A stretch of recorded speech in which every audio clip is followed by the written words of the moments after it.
नमस्कार दोस्तों, इस न्यूज़ में हम डिस्कस करेंगे कि आप वाइफ को कितना अमाउंट कैश में गिफ्ट कर सकते हैं और इसके लिए इनकम टैक्स एक्ट की क्या प्रोविज़न दी गई है। दोस्तों, इनकम टैक्स एक्ट के अंतर्गत ये प्रोविज़न दी गई है कि यदि कोई व्यक्ति 50,000 रुपये से ज़्यादा का अमाउंट नॉन रिलेटिव से लेता है तो उस केस में इस गिफ्ट के ऊपर उसे इनकम टैक्स पे करना होता है। यानी कि एग्रीगेट अमाउंट पूरे फाइनेंशियल ईयर में भले ही डिफरेंट रिलेटिव से लिया गया हो, यदि अमाउंट 50,000 रुपये से ज़्यादा हो जाता है तो उसे इनकम माना जाता है और उसके ऊपर रिसिपिएंट को टैक्स देना होता है। दोस्तों, यदि इनकम टैक्स एक्ट के अंतर्गत आप स्पेसिफाइड रिलेटिव से गिफ्ट लेते हैं तो उस केस में टैक्स नहीं लगता है। और यदि आप स्पेसिफाइड रिलेटिव की डेफिनेशन देखते हैं तो उसमें स्पाउस भी आता है। इस प्रकार हस्बैंड वाइफ को गिफ्ट कर सकता है और वाइफ हस्बैंड को गिफ्ट कर सकती है। इस केस में रिसिपिएंट को यानी कि हस्बैंड या फिर वाइफ को इनकम टैक्स नहीं पे करना होता है जो अमाउंट गिफ्ट का रिसीव किया गया है, भले ही वो 50,000 रुपये से ज़्यादा हो। इस प्रकार दोस्तों, आप इनकम टैक्स एक्ट के अंतर्गत कितना भी अमाउंट वाइफ को गिफ्ट कर सकते हैं। इसका कोई टैक्स इम्प्लीकेशन नहीं होता है रिसिपिएंट के ऊपर, यानी कि वाइफ को इसके ऊपर इनकम टैक्स नहीं देना होता।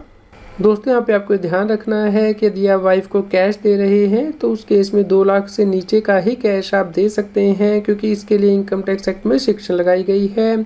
यदि 2 लाख रुपए से ज़्यादा का अमाउंट है तो उस केस में आपको बैंकिंग चैनल के थ्रू ये अमाउंट देना होगा, यानी कि चेक से या फिर बैंक ड्राफ्ट से।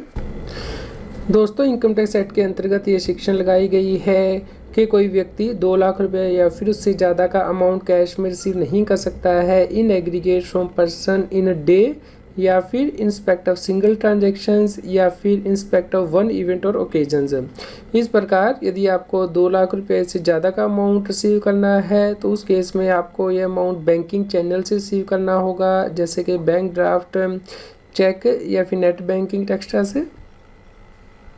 दोस्तों, यहाँ पे आपको ध्यान रखना है कि यदि वाइफ को गिफ्ट दिया गया है और वह इस अमाउंट को इन्वेस्ट कर देती है तो उससे जो इनकम होगी वो हस्बैंड के हैंड में ही क्लब होती है, यानी कि जो क्लबिंग की प्रोविज़न है इनकम टैक्स एक्ट में वो एप्लीकेबल हो जाती हैं। दोस्तों, मान लीजिए वाइफ को कैश रिसीव हुआ था 1 लाख रुपीज़ हस्बैंड से और उसके द्वारा ये अमाउंट बैंक में फिक्स डिपॉजिट में इन्वेस्ट कर दिया गया है at the rate of 6% per annum. तो इस केस में जो 6,000 रुपीज़ की इनकम होगी वो हस्बैंड के हैंड में ही क्लब होगी। तो इस केस में जब हस्बैंड अपनी इनकम टैक्स की रिटर्न फाइल करेगा उसमें यह इनकम दिखाएगा और इसके ऊपर जो टैक्स है वो हस्बैंड को पे करना होगा। दोस्तों, उम्मीद करते हैं आपके लिए जानकारी यूज़फुल रही होगी। कृपया लाइक कीजिए और शेयर कीजिए ताकि सभी लोगों तक ये जानकारी पहुंच पाए और वो इनकम टैक्स की कंप्लायंस कर पाएँ। रेगुलर जीएसटी और टैक्स अपडेट के लिए इस चैनल को सब्सक्राइब करें। फ्रेंड्स, आप टीडीएस, इनकम टैक्स, जीएसटी और अकाउंटिंग सॉफ्टवेयर ऑडिट ट्रेल के साथ कंप्लायंस आसानी से कर सकते हैं। इन सॉफ्टवेयर के डेमो देखने के लिए आप हमें मोबाइल नंबर के साथ ईमेल कर दीजिए taxil@gmail.com पर। आप हमें Telegram app CA Satbir Singh Taxil पर ज्वाइन कर सकते हैं ताकि आप जीएसटी और इनकम टैक्स के रेगुलर अपडेट अपने मोबाइल पर ही प्राप्त कर सकें।